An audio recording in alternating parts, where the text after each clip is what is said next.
97.1 Forever. Mga kwento ng pag-ibig, kwento ng pag-asa at mga kwento ng buhay dito sa Barangay Love Stories. Love Stories.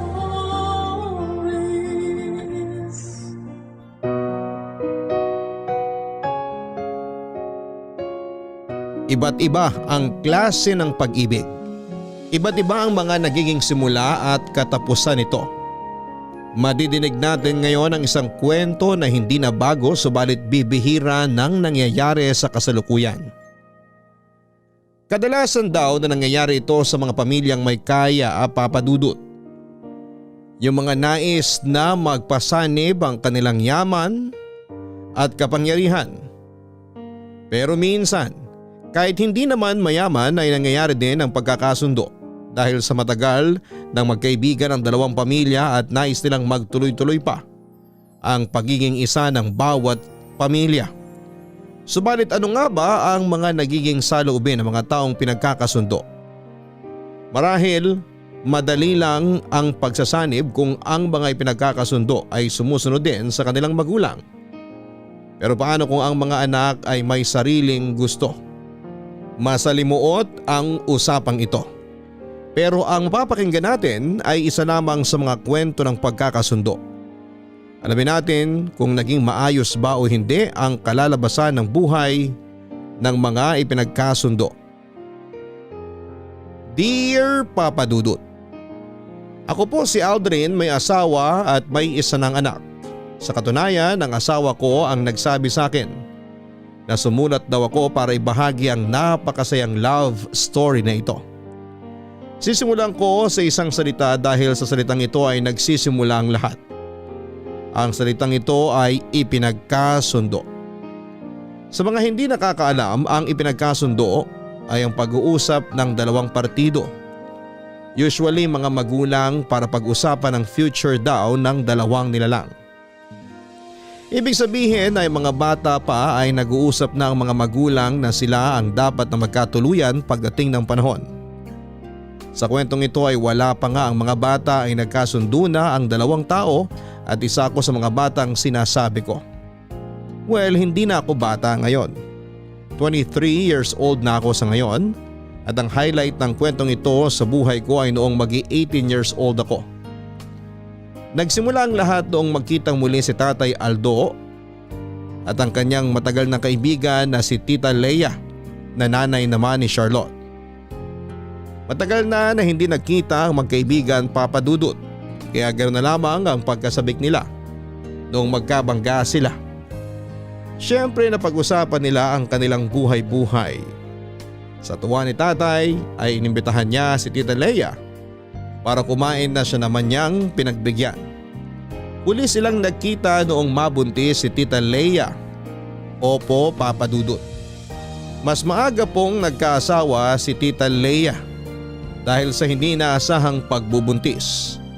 At nung araw na yon ay nalaman na rin ni Tatay na hindi pala pinanagutan ng lalaking nakabuntis sa kanya ang kanyang responsibilidad. Pero ang mabuti naman daw ay nailaban niya na sustentuhan ang bata kahit na hindi na sila magsama pa.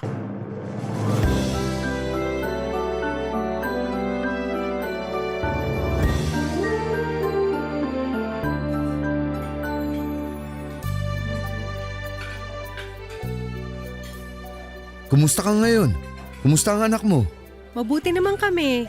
Yung anak ko 2 years na lang gagraduate na. Nagbunga na ang mga sakripisyo ko. Ikinalulungkot ko ang mga nangyari sa'yo. Naku, hayaan mo na nga yun. Ilang taon na ang nakalipas. Sobrang nakamove on na ako. Lumumpas pa nga ako sa pag-move on eh. Ang laki na ng pinagbago mo ah.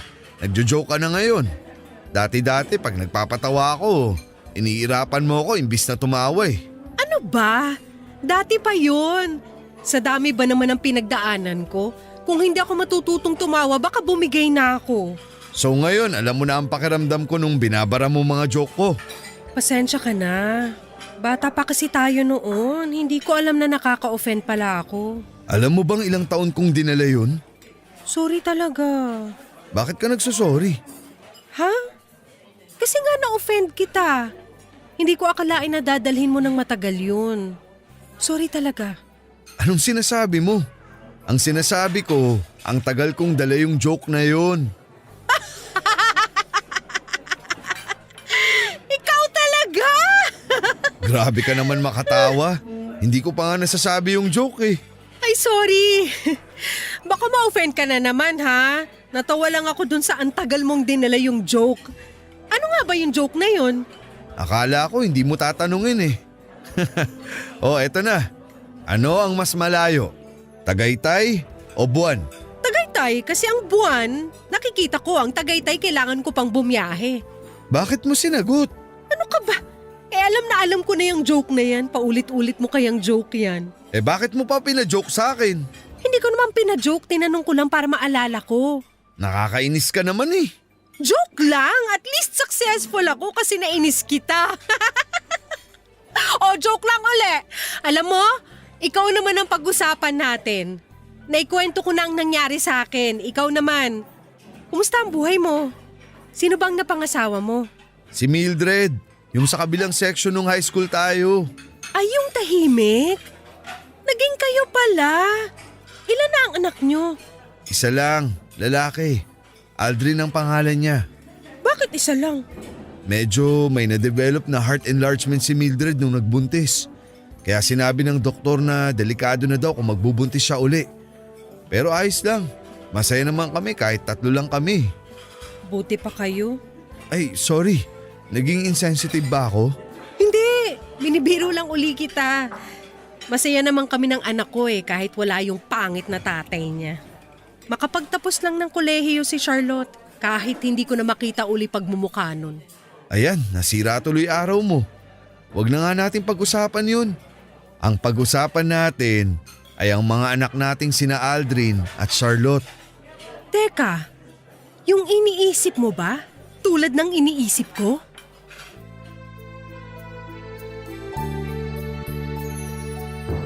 Papadudot ang usapang yon ang naging simula upang balikan nila ang mga pangako nila noong bata pa sila. Ang pangako na kapag naging babae at lalaki, ang mga magiging anak nila ay ipagkakasundo nila mga ito para mas magpatuloy pa ang ugnayan ng mga pamilya nila. Umayon naman talaga ang pagkakataon dahil lalaki nga ang naging anak ni tatay at ako yon, Papadudot. Habang babae naman ang naging anak ni Tita Lea na si Charlotte. Edad 16 kami ni Charlotte noon nang muling mabuhay ang matagal nang sumpaan nila tatay at Tita Lea. Bago pa man kami ipinakilala sa isa't isa ay madalas na nagkikita sina tatay at Tita Lea para planuhin ang pagkikita namin ni Charlotte. Noong sabihin daw ni tita kay nanay ang tungkol sa plano nila ni Tita Lea tungkol sa amin ay sumang-ayon naman daw ang nanay ko. Si nanay naman kasi ang sobrang supportive noon kay tatay, Papadudot. Supportive at malaki ang tiwala niya. Kaya kung yun daw ang nais ni tatay ay naniniwala si nanay. Nasa maganda naman daw ang punta ng lahat. Hanggang sa dumating ang araw na nagsabay kami ng family outing. Ako, si tatay at si nanay kasama sina Tita Lea at Charlotte. Masaya naman ang paglabas namin, pasyal, kain at tawanan. Pero wala pa kaming hinala ni Charlotte noon tungkol sa mga plano. Ang nais muna nila ay magkalapit kami hanggang sa lumipas ang 1 taon. Edad 17 na kami at doon na sinabi sa akin ni tatay na ligawan ko daw si Charlotte. Wala namang problema kay Charlotte, maganda naman siya at mabait. Pero hindi ko maramdaman yung ipinipilit ni tatay na maramdaman ko.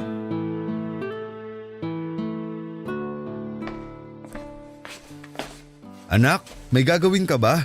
Wala naman po, tay. Tapos na po ako sa mga assignment ko. Bakit po? Pwede ba tayong mag-usap? Tay, parang may iba po sa tono nyo ngayon. Anong may iba sa tono ko? Hindi naman ako kumakanta. Tay naman eh. Ang ibig ko pong sabihin parang ang seryoso nyo ngayon. Seryoso po ba pag-uusapan natin? Ganun na nga. La, nakakakaba naman yan, tay. Huwag kang kabahan. Kasi maganda naman tong sasabihin ko. Antayin lang natin ang nanay mo. Gusto kong marinig niya ang sasabihin ko. Nasaan po si nanay? Nasa kwarto, palabas na yun.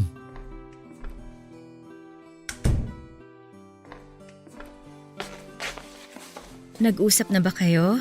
Hindi pa. Gusto ko nandito ka din eh. Tay, alam niyo natatakot na po ako. Ano po bang sasabihin niyo? Ganito yun anak. Matagal na panahon na kasi na may napangakuan akong isang tao. Tay, wag na po kayo magpaligoy-ligoy. Ligawan mo si Charlotte. Charlotte? Yung anak ni Tita Lea? May iba ka pa bang kilalang Charlotte? Yun pong nagugupit sa parlor. Bakit ko naman paliligawan sa'yo si Charlotte sa parlor? Parang lola mo na yun eh. Si Charlotte nga, nanak ng Tita Lea mo ang tinutukoy ko. Pero tay, magkaibigan lang po kami ni Charlotte. Anak, pakinggan mo muna ang tatay mo. Yun na nga, magkaibigan kayo. Kaya mas maganda yun kasi mas kilala nyo na ang isa't isa. Maganda na mag-level up na ang relasyon nyo. Tay… Wala nang pero-pero. Basta ligawan mo siya. Aldo, ang boses mo. Ay, Mag-usap kayo ng mahinahon. pasensya na, nabigla lang ako. Narinig mo naman ang sinabi ko, di ba? Ay… Huy, Aldrin, narinig mo ba ang sinabi ko? Opo. Oh, anong sagot mo? Aldo, bakit ba tumataas ang boses mo? Anak, sagutin mo na nga ang tatay mo kung ano ba ang desisyon mo. Sige po tay. O bakit malungkot ka? Hindi po ako malungkot tay. Liligawan mo na si Charlotte ha? Opo tay. Mabuti, simulan mo bukas. O eto ang pera, yayain mo siyang kumain sa labas. Tay, exam po namin simula bukas hanggang sa susunod na linggo eh. Pwede po bang pagkatapos na lang ng mga exam namin? Bale, sa susunod na linggo pa? Aldo, narinig mo naman. Mag-aaral ang anak mo para sa exam. Hayaan mo muna siyang mag-concentrate dun. O sige, basta ipangako mo na sisimula mo na sa isang linggo ha? Opo, pangako po. Marunong ka na bang manligaw? Gusto mo, turuan kita. Marunong po ako tay. Bibigyan na rin kita ng tip para handa ka. Huwag mo siyang bibiglain. Daanin mo muna sa kwento. Tapos mag-joke ka. Effective yun. Doon ko nakuha ang nanay mo eh. Ngitian mo siya ng pagkatamis-tamis. Tapos unti-unti mong palitan ng pagkaseryoso ang ngiti mo. Basta huwag mong tatanggalin ang pagtitig mo sa kanya. Tapos saka mo siya tanungin ng, pwede bang tayo na? Hayaan mo na nga ang anak mo. Susundin ka na nga niya. Hayaan mo na siya sa style niya. Tay, marunong naman po ako manligaw. Tsaka pwede po ba na una ko munang itanong sa kanya kung pwede ba ako manligaw? Tsaka na yung tanong na kung pwede bang maging kami? Tama yan anak. Hindi sa pilitan ng pag-ibig. Oo nga no. Sige, bahala ka. Diskarte mo naman yan eh. Ang sa akin lang naman, baka magustuhan mo ang style ko. Sige po tay, mag-aaral na po ako ulit. Akala ko ba tapos na ang assignment mo? Oo nga, tapos na siya sa mga assignment niya. Pero exam niya bukas, di ba? Kaya mag-aaral ang anak mo. Oo nga pala. Sige anak, pagbutihin mo ha.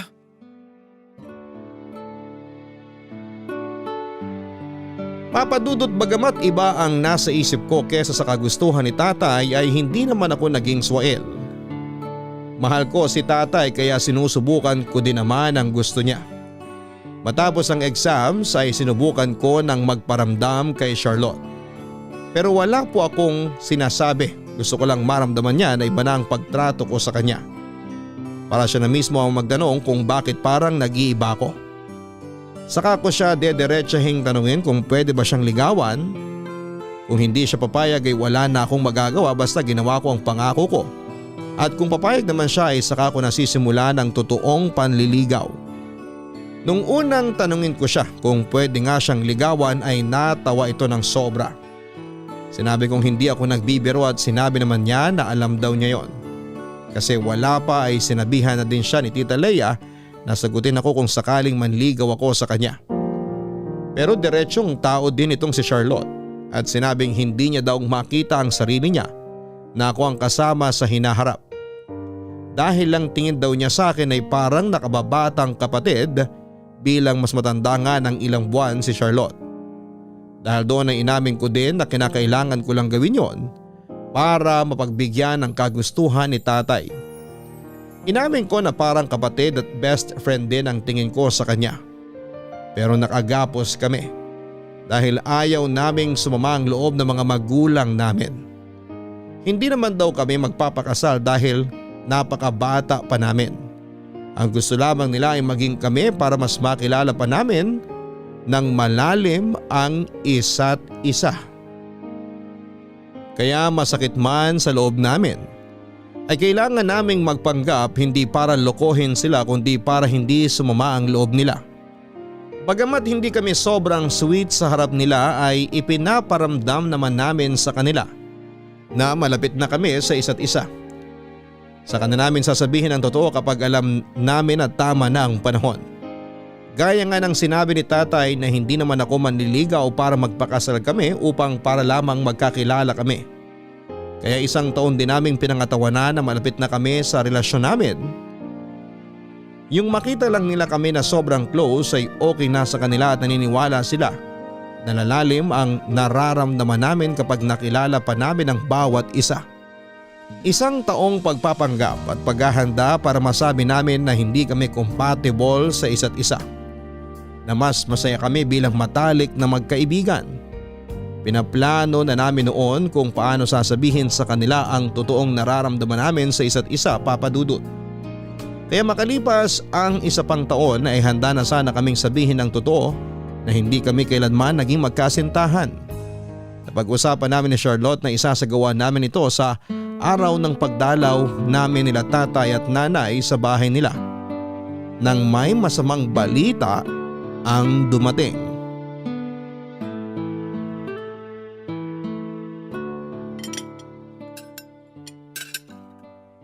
Tao po! Leia, andito na kami! Anak! Ang Tito Aldo mo na yon. Buksan mo ang pinto at kukuha muna ako ng maiinom nila ni Aldrin. Opo, Mama.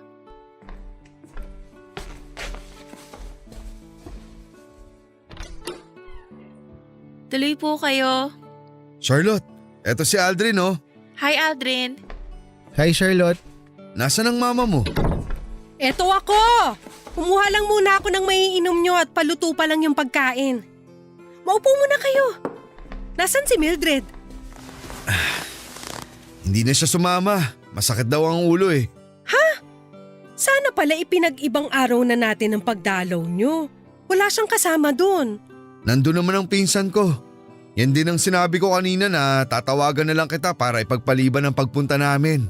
Pero ang sabi niya kasi, tsak na nakapagluto ka na. Kaya tumuloy na daw kami. Ganun ba?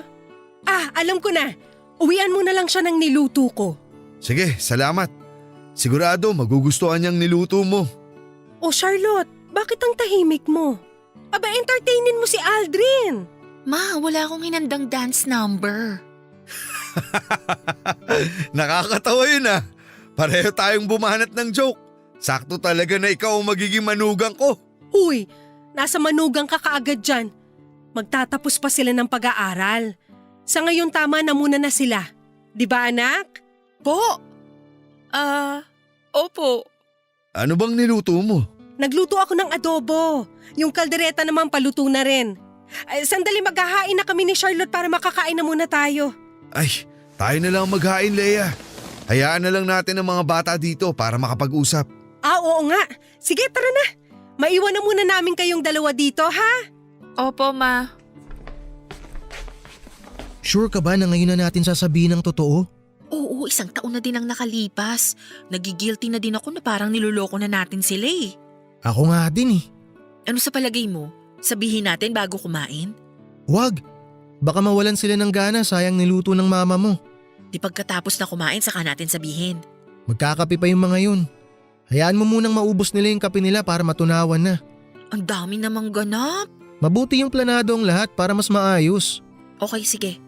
Pero sino magsasabi? Ikaw o ako? Ikaw na siguro. Mas malakas naman ang loob mo kaysa sa akin eh. Sige, ako na. Uy, huwag mong sabihin natatakot ka.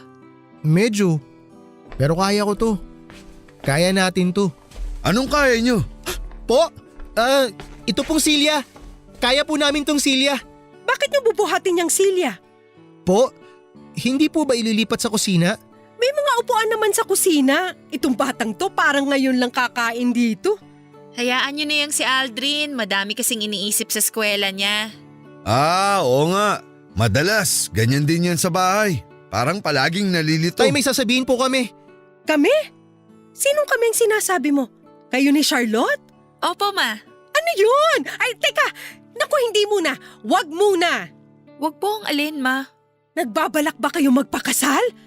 Wag muna, anak. Magtapos muna kayo. Kunting panahon na lang gagraduate ka na. Saka pag gagraduate mo, mapapatid na ang koneksyon natin sa tatay mong walang hiya.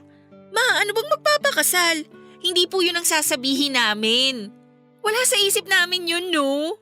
Kinakabahan naman kami. Ano nga ba yung sasabihin nyo? Tay, kasi… Ay, sandali, sasagutin ko muna to. Mamaya mo na ituloy yan, Aldrin. Wala mo na mag-uusap. Hintayin niyo ako, gusto ko marinig yan. Sandali lang to. Hello? Sandali, lipat ako, mahina signal dito. Sobra naman ang suspense ng announcement na to. Tay, wag po sana kayong mabibigla ha. Sandali, mamaya mo na sabihin yan. Antayin natin ang tita Lea mo. Oh, ayun na pala siya. Ma, bakit? Ba't ganyan ang mukha mo? Ano nangyari? Anak, wala na ang papa mo.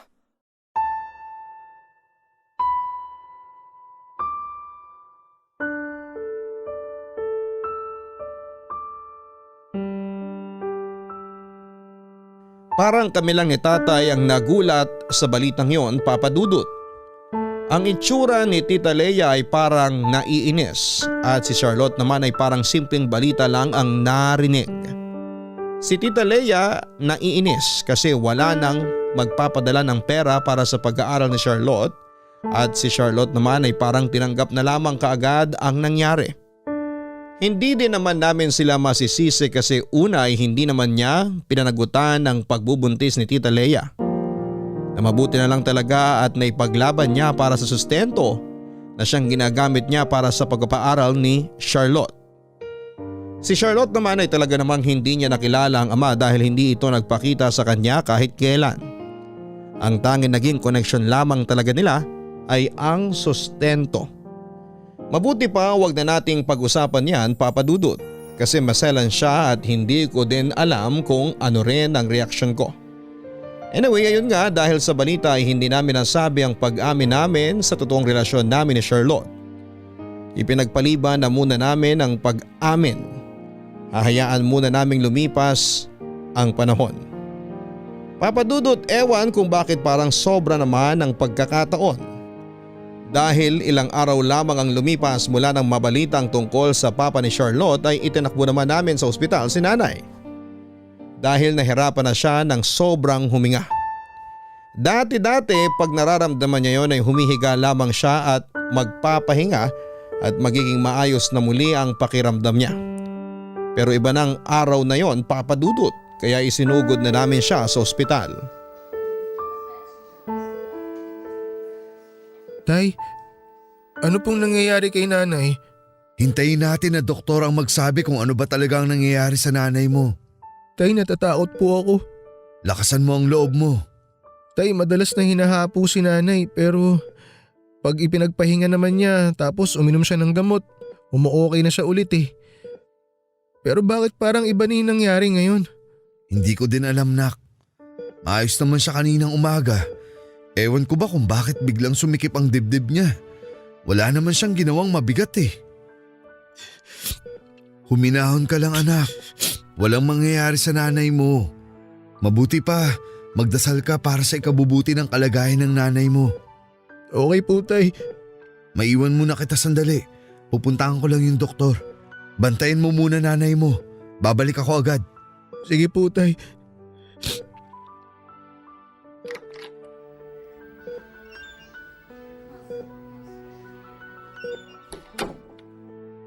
Nay, magpagaling ka ha. Magpalakas ka. Pinapangako ko po na susundin ko na po lahat ng gusto niyo ni tatay. Mahal na mahal po kita, Nay.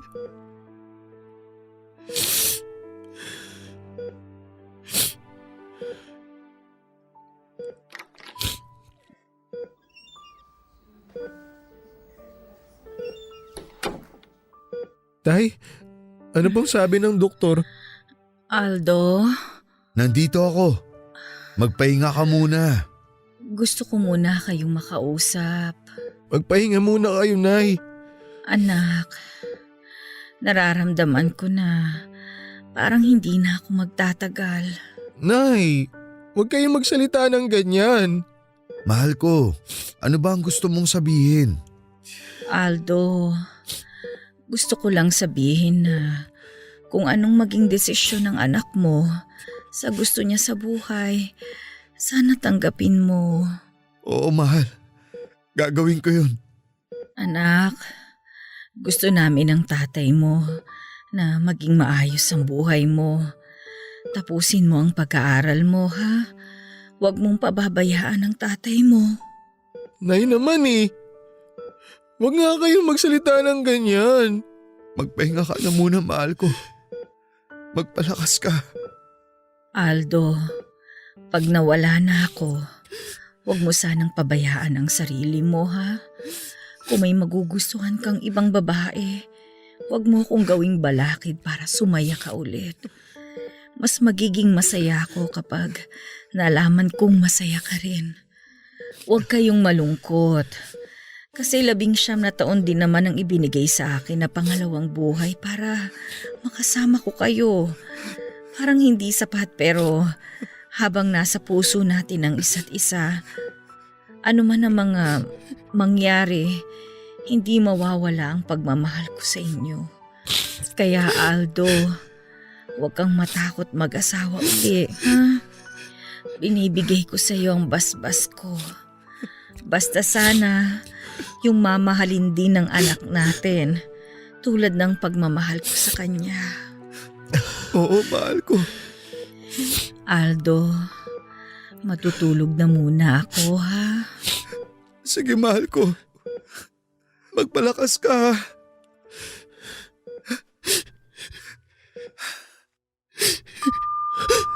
Doktor! Tay, Doktor! ano pong nangyayari? Tulong!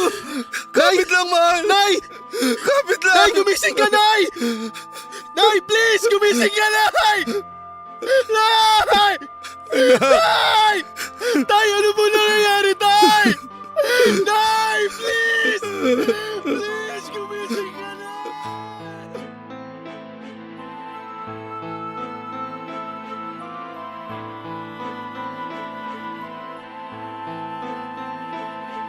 Papadudot ilang sandali pang lumipas habang nire-revive si nanay ay biglang tumigil ang lahat. Nanlamig ang buong katawan ko at ang tanging nadidinig ko lamang ay ang mahabang beep na tumutunog mula sa aparato ng ospital. Hindi ko madinig ang mga sinasabi na nagkakagulong doktor at mga nurse. Nakita ko na lamang ang pag-iling ng doktor kay tatay, Papadudot. Wala na si nanay. Matagal na kaming hinanda ni nanay sa mangyayari pero kahit gaano ka talaga kahanda ay hindi pa rin sapat yon. Lalo na ang magulang ang mawawala. Totoo din ang sabi ni Charlotte na apektado siya sa pagkawala ng papa niya kahit hindi naman siya kinilala pero papa niya pa rin yon. Yun nga lang ay hindi ganon kasakit kasi wala silang koneksyon. Pero iba ang sa amin ni nanay dahil unang-una, noong ipanganak ako ay saka nagsimula ang sakit niya. Ganon pa man ay laging sinasabi ni nanay na huwag kong sisisihin ang sarili ko kahit kailan. Dahil kung ano man ang nangyari kapalaran namin yon. Mas mabuti na daw yon kasi matagal kaming nakapaghanda pare-pareho. Kahit na hindi namin pinag-uusapan ang mga bagay na yon. Lagi akong nasasaktan pag nakikita kong minsan ay nahihirapang huminga si nanay. Wala na si nanay ngayon pero buhay na buhay ang alaala niya at pagmamahal sa amin ni tatay. Papadudot makalipas ang 1 taon, babang luksana ni nanay, paunti-unti ay nakaka-recover na si tatay sa kalungkutan. Naging masiyahin na din siya sa tulong ng pagmamahal ko sa kanya at sa pagpapaalala ko sa mga bilin ni nanay na maging masaya siya at huwag akong pababayaan. Bagamat walang follow-up si tatay at tita Leia tungkol sa pagkakasundo nila sa amin ay close na close pa din naman kami ni Charlotte. Kasi nga ay malalim na ang relasyon namin, Papadudot, bilang mag-best friend. Hanggang doon lang talaga. Kung akala namin ay namatay na rin ang usapang yon, subalit hindi pa pala. Dahil isang araw ay kinumusta ako ni tatay kung nagkakamabutihan na daw ba kami ni Charlotte. Tapos na daw ba ang ligawan stage at nasa mag-boyfriend at mag-girlfriend na daw ba kami? Sa sobrang bigla ko sa biglaang tanong ni tatay ay natulala ako ng ilang segundo. Kundi pa ako tinapik ni tatay ay hindi ako babalik sa realidad. Nais ko din sanang ipaalala kay tatay ang bilin ni nanay na hayaan ako kung saan ako maligaya. Pero ayokong bigyan muna ng sama ng loob si tatay kasi nakakabawi pa lamang siya. Kaya naman sinagot ko na lamang siya nang malapit nang maging kami ni Charlotte. At talaga namang ikinatuwa niya, Papa Dudut.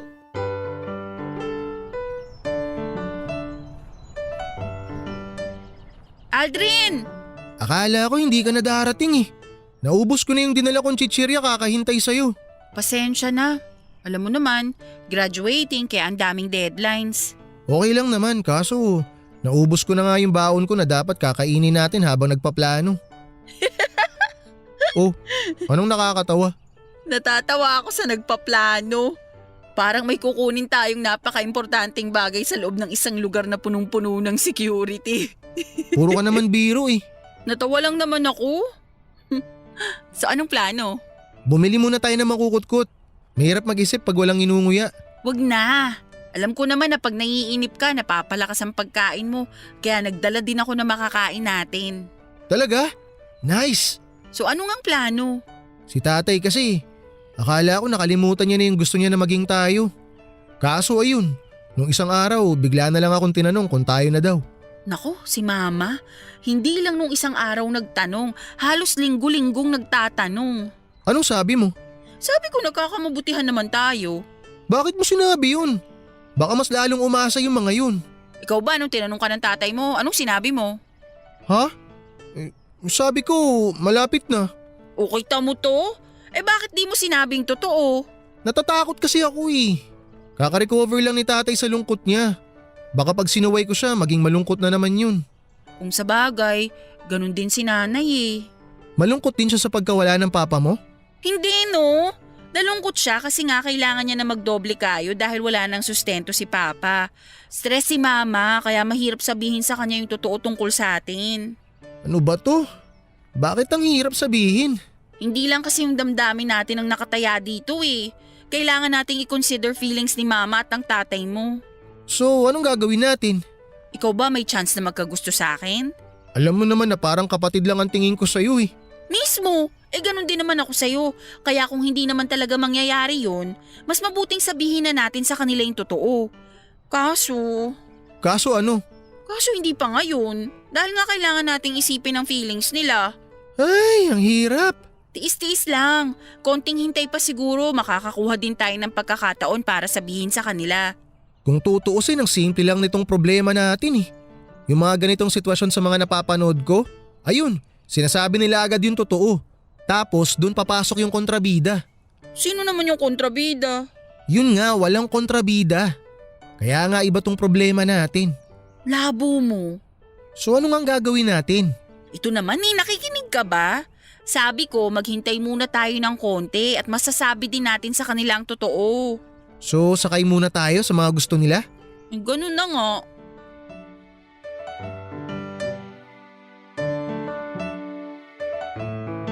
Ganun na nga ang nangyari, Papa Dudut. Ewan kung anong may tatawag sa ginagawa namin. Pero ayaw naming isipin na niloloko namin ang mga magulang namin. Iniisip namin na kailangan lang muna naming magpanggap para may handa sila sa pag-amin namin.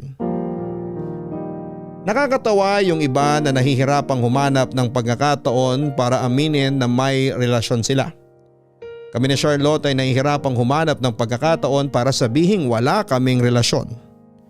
Papa Dudut, isang plano nila tatay at tita Leia ang talaga namang nagbigay sa amin ng ideya kung paano ba nila malalaman na hindi kami para sa isa't isa ni Charlotte. Kinausap ako ni tatay na magkita daw kami sa isang restaurant sa Makati. Nagulat ako kasi hindi basta ang restaurant na yon. Ang restaurant na yon ay parang setting ng mga nagliligawan at kadalasan ay madaming proposal na nagaganap doon. Pero hindi ko na lamang inisip yon.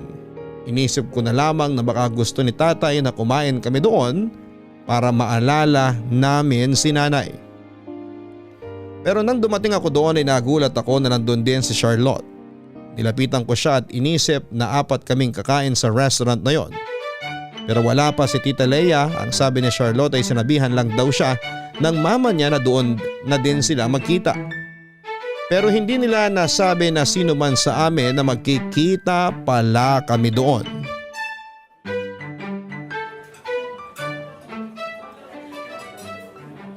Bale, 4 tayong kakain dito? Di ko alam. Akala ko nga kami lang ni mama ang kakain eh. Bakit kaya di nila binanggit na magkikita pala tayo? Ewan. Teka, baka naman coincidence lang. Baka ibang table kayo? Siguro, dito ako hinatid ng receptionist eh. Ito raw yung table namin. So kung table nyo rin to, ibig sabihin, table nating 4 to. Sino yan? Si tatay. Uy, anong sabi? Ay, eto pakinggan mo ah. Anak, may pinasok akong pera sa ATM card mo. Tumatanggap ng debit payment dyan. Ikaw na magbayad ng kakainin nyo. Ito na po yung order Nag-advance niya. order na rin ang Tita Leia mo dyan. Kakain na lang kayo ni Charlotte. Pagkatapos nyong kumain, mag-propose ka na ha. Para engaged na Enjoy kayo. po. Thank you. 21 ka na. Kaya siguro naman, tamang panahon na. Yung pinabitbit ko sa'yo na bag, may sing-sing dyan. Hindi masyadong mahal pero maganda. Biruin mo yun. Nagoyo tayo ng mga magulang natin. Sobra yung plano. Hindi man lang ako naghinala. Sandali. Oh, bakit? Makatawa tayo. Mas malaki ang problema natin ngayon. Oo nga no. Pinagpo-propose na ako. Ang dami pa nitong in-order ni mama. Hayaan mo na. Nagpadala naman ng pambayad si tatay. Hindi yun. Makakakain ka ba kung may problema tayo? Mas mahirap mag-isip kung gutom. Kaya kumain na muna tayo para tayo naman ang umisip ng plano. Mamaya na tayo kumain. Hindi ako makapag-concentrate eh. At teka, mag-wine na lang kaya muna tayo. May pa-wine-wine ka pa dyan? Hindi ka ba nagpapanik sa nangyayari? Nagpapanik. Kaya nga idadaan ko sa wine eh.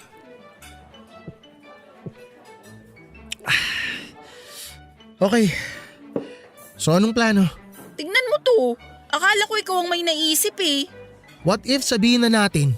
O sige, ganito ang plano. Punta kayo sa bahay tapos sabihin mo kay mama at sa tatay mo na hindi pwedeng maging tayo. Bakit ako? Ikaw ang lalaki eh. Unfair ah. O sige, edi sabihin natin ng sabay. So magre-rehearse pa tayo para sabay na sabay ang pagkakasabi natin? Ito naman puro biro eh. Isip na lang tayo ng iba. Natakot ka no? Hindi naman, baka lang kasi may maisip pa tayong iba. Dapat magandang maisip natin. Grabe tong effort at gastos nila oh. Ganon? Kailangan higitan natin tong plano nila? Contest ba to? Actually parang ganun. Teka, sinsabi mo nga sobra yung effort nila. Bakit hindi natin gamitin ang kasabihang fight fire with fire? Bayolente mo naman. Ang ibig kong sabihin, kung ano man yung itinanim, dapat yun din ang bunga. Anong ibig mong sabihin? Akong bahala.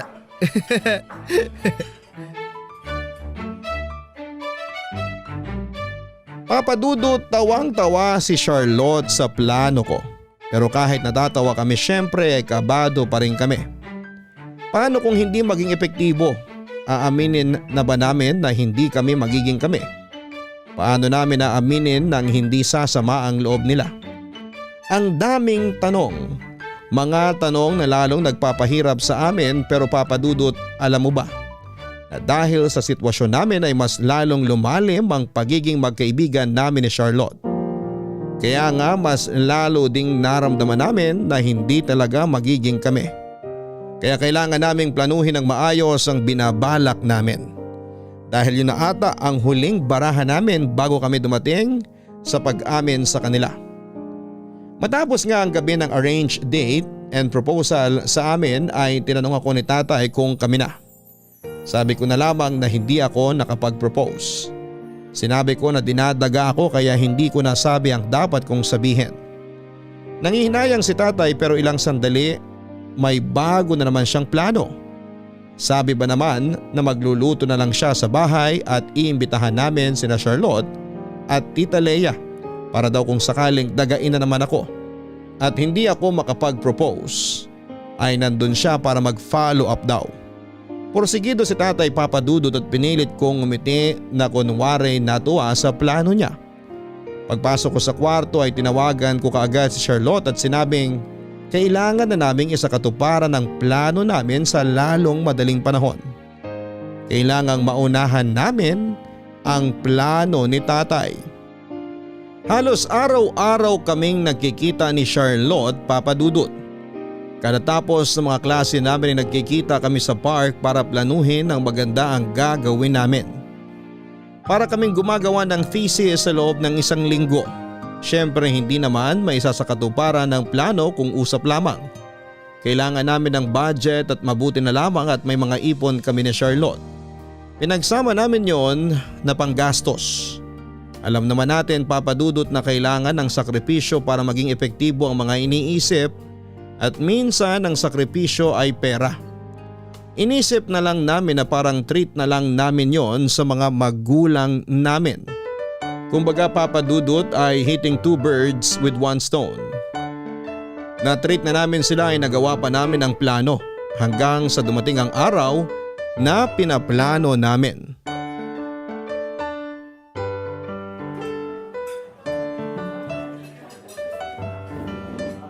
Leia, Oh, Aldo! Bakit ka nandito? magkikita kami ng anak. Teka, magkikita din ba kayo ni Charlotte dito? Oo, ititreat niya raw ako. Diyan ba ang table nyo? Oo, dito daw yung reservation ni Charlotte.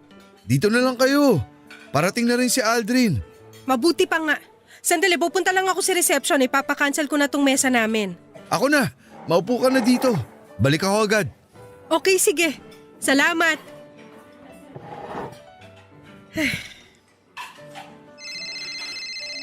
Oh, eto na si Charlotte, tumatawag na. Anak, nandito na ako. Ma, malilate ako ng konti ha. May tinatapos lang ako dito sa school. Okay lang anak, sige hintayin na lang kita. Andito din ang tito Aldo mo. Sakto magkikita din sila dito ni Aldrin. Mas maganda at magkikita kayo ni Aldrin. Sige ma, wait lang ha. Okay, ingat ka nak. Okay na, wala naman charge yung cancellation. Aba dapat lang no. Ilan lang naman yung reserve tables eh. So wala silang nahindian. Si Charlotte, nasa na? May tinatapos lang daw. Malilate lang sandali. Anak, papunta ka na ba? Hindi pa po, Tay. Inutusan kasi ako ng prof ko eh. Order ka lang dyan ha. Sandali na lang to. Ganun ba anak? Sige, buti na lang may kakwentuhan ako dito. Nandito si Tita Leia mo eh. At parating si Charlotte. Ayun, mabuti kung ganun. Sige, Tay. Pag natagalan ako, kain na kayo ha. Sagot ko yan. 4 tayo nak. Kaya ba ng budget mo? Kaya yan, Tay. Sige na po, Tay. Baba ko na to. Okay sige, ingat ka papunta rito. Malilate daw si Aldrin. Buti naka-order na ako. Kumain na muna tayo. Order na lang tayo ulit pagdating ng dalawa. Ang bibisi ng mga anak natin. Ganon talaga siguro pag mga graduating na. Pero mukhang siguradong hahabol naman agad yung mga yun dito. Sana mas mauna si Aldrin. Nakakaya, baka mauna pa sa kanya si Charlotte. Mabuti pa tawagan ko na nga siya. Ay tumatawag na naman si Charlotte. Hello anak, saan ka na banda? Ma, andito pa kami ng mga kaklase ko. Kailangan kasing maipasa to bukas ng umaga kaya kailangang tapusin eh. Ganun ba? So matatagalan ka pa? Sige basta hintayin ka namin dito. Ingat ka ha. Bye. Bye ma!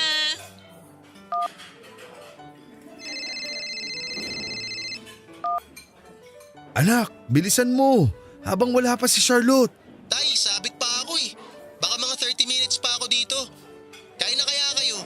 O-order na lang ako pagdating ko. Ganun na nga ang mangyayari. Order na lang uli. Kumakain na kami ng Tita Leia mo. Sabay na lang kayo ni Charlotte pagdating nyo. Sige, Tay. Bye! Papunta na ba si Aldrin? Mga 30 minutes pa raw siya eh. Kaya sige lang, ituloy mo na ang pagkain. Sabay na lang sila ni Charlotte kumain mamaya. Ang dami naman itong in-order mo. Darating pa naman yung dalawa eh. Magdagdag na lang din sila mamaya kung ano pang gusto nila. Tapos yung sobra, take out na lang. Kung sa bagay, Kumusta na kaya ang mga anak natin? si Charlotte okay naman. Tulad ng nabanggit ko kanina, graduating na kaya busy sa eskwela. Ibig kong sabihin, nasa na kaya ang relasyon nila? Pag tinatanong ko si Charlotte, sinasabi naman niya lagi na okay silang dalawa. Ganon din ang sinasabi ni Aldrin. At least nakumpirma ko na okay na ang relasyon nila. Nakakatawa, no? Ang alin? Itong mga pagkain? Alam mo, iyan ka na naman sa mga joke mo. Kasi naman, ano bang nakakatawa? Ang sitwasyon natin. Dati tayo. Ngayon ang mga anak naman natin. Oo nga no. Tayo ang unang ipinagkasundo.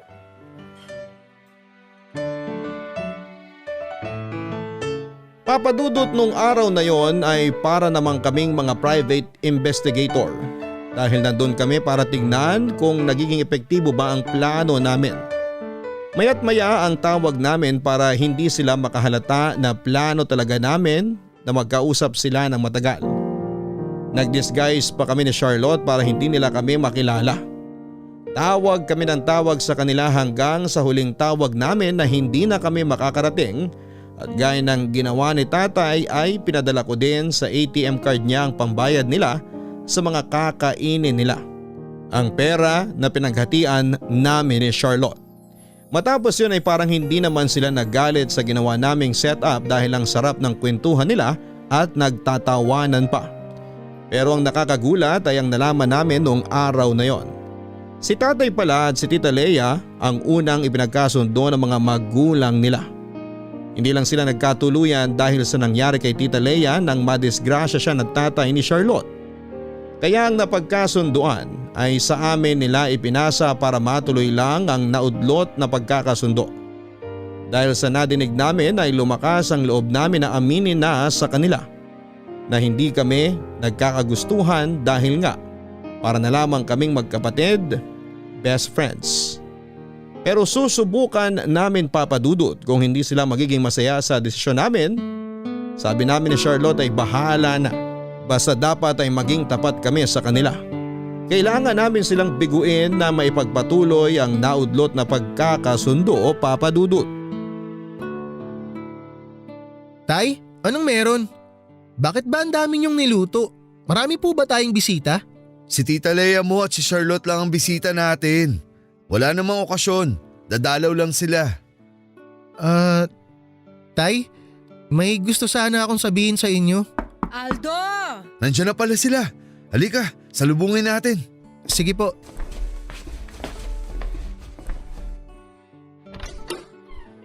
Aldo, Aldrin, eto may dala kaming leche flan. Ginawa namin kagabi ni Charlotte. Masarap yan. Kayong mag-isa lang ang gumawa niyan. Nanood lang ako. Ganon din yun. Sinuportahan mo pa rin ako. Akin na, maghahain na rin ako.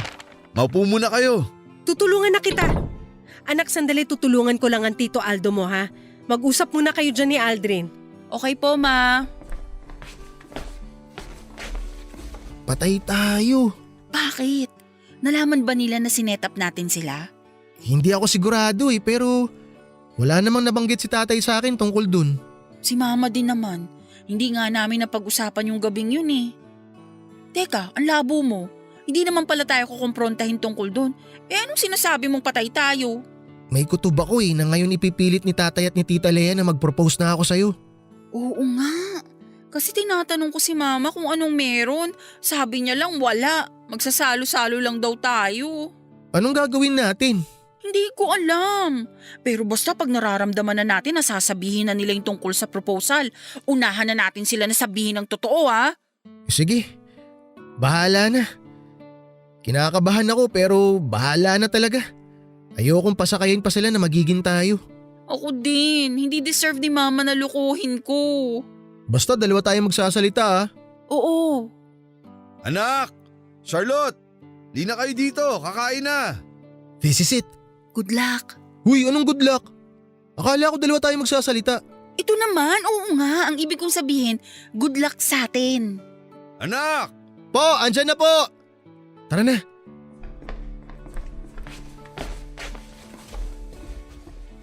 Oh, maupo na kayo. O anak, umupo na raw kayo. Opo, ma. Nako Iya, masarap tong kaldereta. Tikman mo. Tay, siguro naman po bago tayo kumain, pwede nyo nang sabihin sa amin kung ano ba ang okasyon. Wala naman anak. Gusto ko lang magsama-sama tayong lahat para makapag-usap.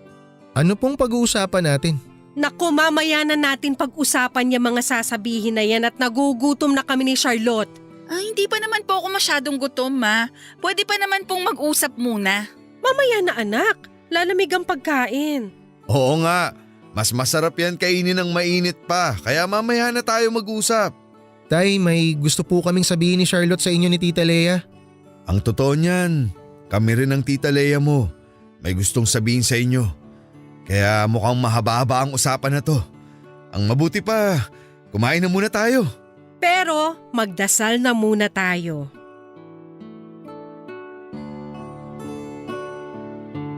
Pagkasabing magdasal, Papa Dudut, ay tumahimik na lamang kami ni Charlotte. Kasi sobrang kailangan nga namin munang magdasal bago namin sabihin ang sasabihin namin. Napakatahimik ng tanghalian noon, Papa Dudut. Yun na ata ang pinakatahimik na tanghalian sa buhay ko. Ang hirap lumunok kapag kasabay ang kaba. Ang katahimikan ay parang torture sa amin ni Charlotte, Papa Dudut. Kasi hindi namin alam kung ano nga ba ang susunod. Magagalit ba sila sa amin pero hindi naman siguro nila kami itatakwil. Ang daming tumatakbo sa isip ko pero kailangang mamayani ang tatag. Hanggang sa huling subo namin ay binasag na ni tatay ang katahimikan. Akala namin ay uunahin niya ang sasabihin niya pero biglang kami ang tinanong. Ano daw muna ang sasabihin namin? Napatingin ako kay Charlotte. Si Charlotte naman ay pinandilatan ako na parang sinasabi na ako. Ikaw na ang magsabi. Pinandilatan ko din siya na parang sinasabi naman na akala ko ay dalawa tayo. Nagdidilatan kami, Papa Dudut. Mata-mata lang ang usapan ang biglang napasigaw si tatay ng huy. Kaya ayon, bigla at walang puknat kong nadiretsong sabihin na hindi kami magiging magkarelasyon bilang boyfriend at girlfriend. Hanggang best friend lamang kami. Para lang kaming magkapatid. Muli ay katahimikan, pumikit ako at handa na sa kung anuman ang sasabihin ni tatay. Natapos ang araw na yon ang mapayapa naman, Papa Dudut. Kasal na kami ngayon ni Charlotte. Pero hindi sa isa't isa kundi sa mga sarili naming karelasyon. Noong araw na yon, Papa Dudut, ay gusto lamang palang malaman ni tatay kung may relasyon na raw ba kami o kung may nararamdaman daw ba kami sa isa't isa. Na alam naman natin kung ano ang isinagot namin. Kung ano man ang naging outcome ng lahat ay masaya naman si tatay at ganon din naman si Tita Lea. Dahil sa wakas ay natuloy din ang orihinal na pinagkasundo. Isa na kaming malaki at masayang pamilya ngayon. Nagkatotoong maging magkapatid kami ni Charlotte. Salamat po, Papa Dudut, sana ay maraming natuwa sa ending ng love story namin. Ang inyong forever kabarangay, Aldrin. Ang pagkakasundo ay nangyayari pa din hanggang sa panahon ngayon. Kasama na sa kultura ang bagay na yan. Marami din namang pinagkasundo ang naging masaya at nagpatuloy na maging masaya. Subalit kung sakaling ikaw ang pinagkasundo at alam mong hindi naman sa maganda at masayang future ang pupuntahan, ay dapat maging matapang din tayo para aminin ang totoong nararamdaman natin nang sa ganon ay hindi magiging nasa huli ang pagsisisi. Hanggang sa muli mga kapuso, ako po ang inyong si Papa Dudut sa mga kwento ng pag-ibig, buhay at pag-asa sa Barangay Love Stories number 1.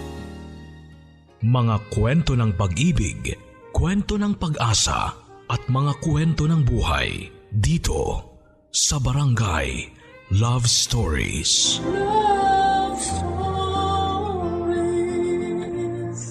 Forever. Nagustuhan ng iyong napakinggan? Ituloy yan via live stream sa www.gmanetwork.com/radio.